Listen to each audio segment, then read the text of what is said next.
नमस्कार, जय जिजाऊ, जय शिवराय. तर मी गुरुकृपा. तर तुमचं माझ्या व्हिडिओमध्ये स्वागत आहे. आणि आपण आहोत शेतामध्ये. शेतकरी शेतावरी जीवा पाड माया करी, तशीच प्रकारे काहीतरी.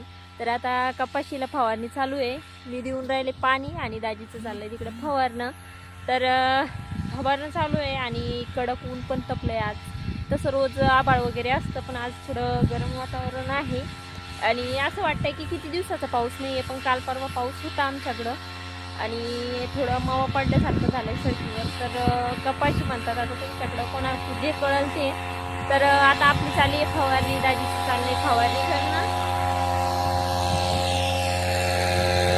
कारण आपल्या जसं लहान लेकरांची आपण निगा राखतो, तशीच आपल्याला निगा राखावी लागतो. हे गावाचं शेत असल्यामुळं काही फळे असे एकदम मोठाले झालेत, काही छोटे छोटे पडलेत. आता काय कारण आहे त्याचं काही कळेना. आता एक खत लागल्याच्या नंतर पूर्ण सर्किट चांगली होईल मला तरी वाटतंय.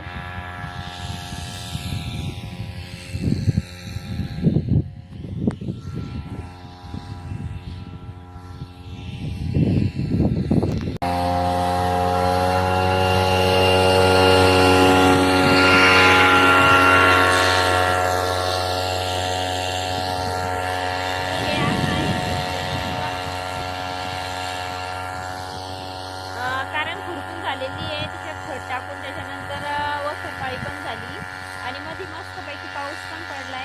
आणि आता फवारणी झाल्याच्या नंतर परत एकदा तणनाशक किंवा परत एकदा सुकून घ्यायचं. म्हणजे बारीक असं गवत उठलेलं असतं, तसं आपल्या कपाशीमध्ये काही गवत नाही आहे, पण थोडं थोडं अंड उगायला सुरुवात झाली कारण पाऊस पडला त्याच्यामुळं. आणि असलं वातावरण बघायला कोणाकोणाला आवडतं ते नक्की सांगा कमेंट करून.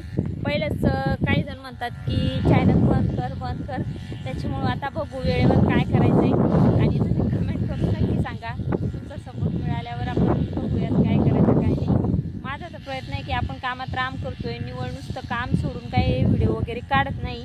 आता भरपूर आहे की काय ते नुसतंच मोबाईलवर चालतंय काय. आता तुम्हाला तर माहिती आहे मी पूर्ण काम बघून माझे पूर्ण व्हिडिओ असतात. आता बोलणाऱ्याचं काय चालतं. तर रामकृष्ण हरी.